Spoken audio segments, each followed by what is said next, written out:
Understanding managerial skills.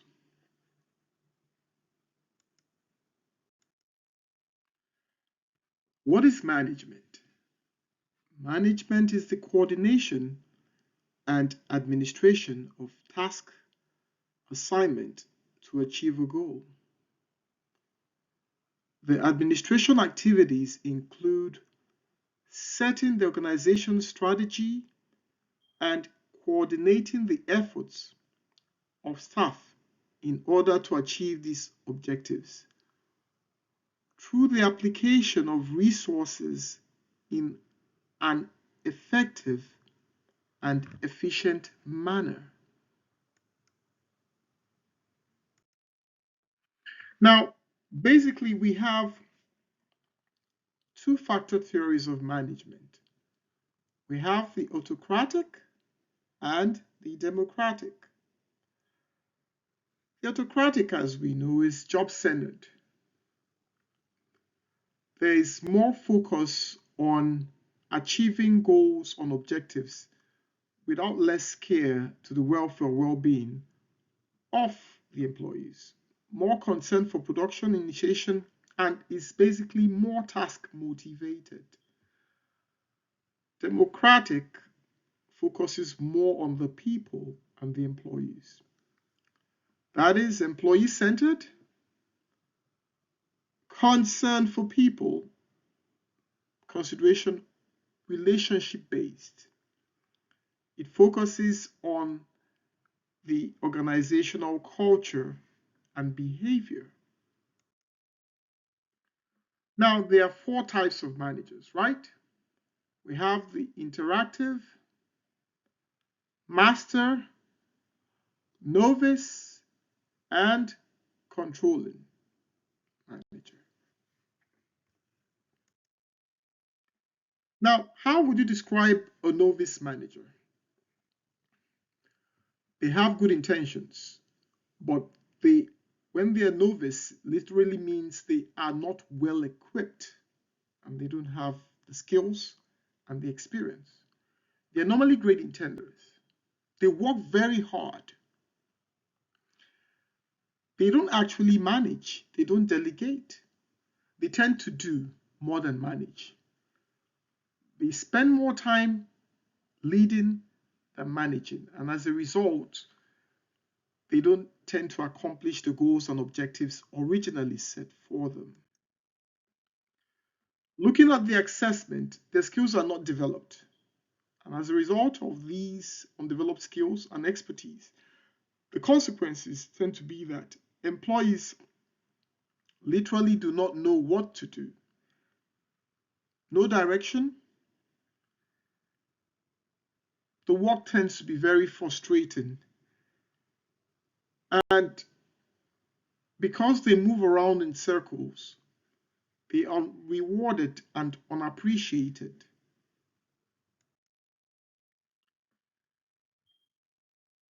Now, the other managers we are talking about today are the controlling managers. They call them masterful SOBs. They are normally demanding, energetic, very determined, rigid, and self-centered.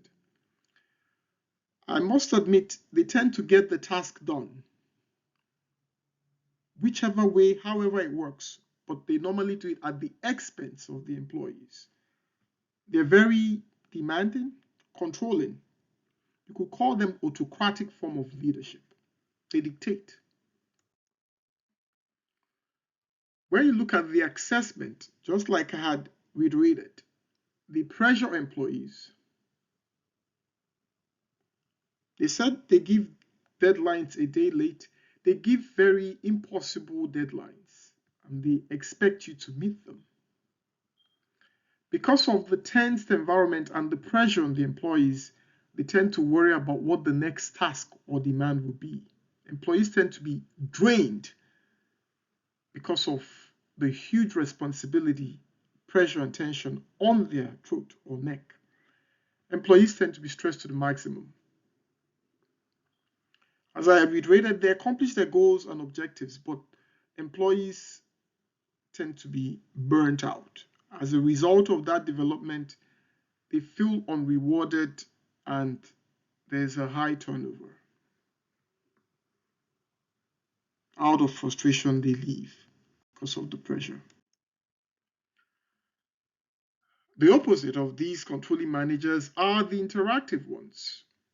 They're more laid back. They're very nice people. They avoid conflicts. They delegate a lot. They are unable to come to closure because they're very indecisive. But they have empathy and sympathy for the employees. They are more people oriented. They have good relationship with people. Their people skills are second to none.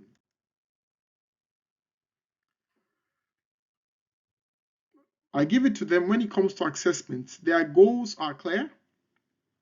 They reward indiscriminately because of their people and because of their method of leadership. They don't have structure, so there is really no differentiation.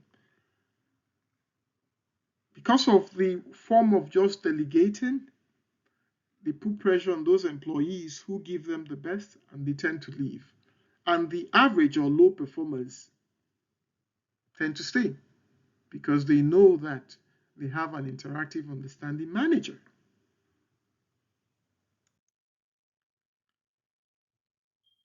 Now, we should all strive to be master managers. Master managers are diplomatic, they are problem solvers, and they are very good at analyzing situations. They have analytical skills, of course, people skills, and they're focused and disciplined. When you access the master managers' managerial skills, they've gotten all the necessary skills from the leadership skills, problem solving skills, analytical skills, leadership skills, relationship management skills, and a whole host of others with expertise and experience. Of course, the consequences are positive because employees respond with high performance and commitment to the organization's expertise with less stress. I would rate if you're a master manager and you have three stratas of employees, those that give you 100% would always give you 100%. You always have the second level of managers or employees who give you 60%. These are your average employees, and you have your low performers who give you 20%. As a master manager, your responsibility is not to make those high performers go beyond their limits. You know for a fact that they will give you 100%. Your work is done when you can make those employees that give you 60% give you 65%, and those employees that give you 20%, you take them up a notch to 30 or 35%. Then you can say you've accomplished your task because you've gotten everybody involved and you have met your goals and objectives.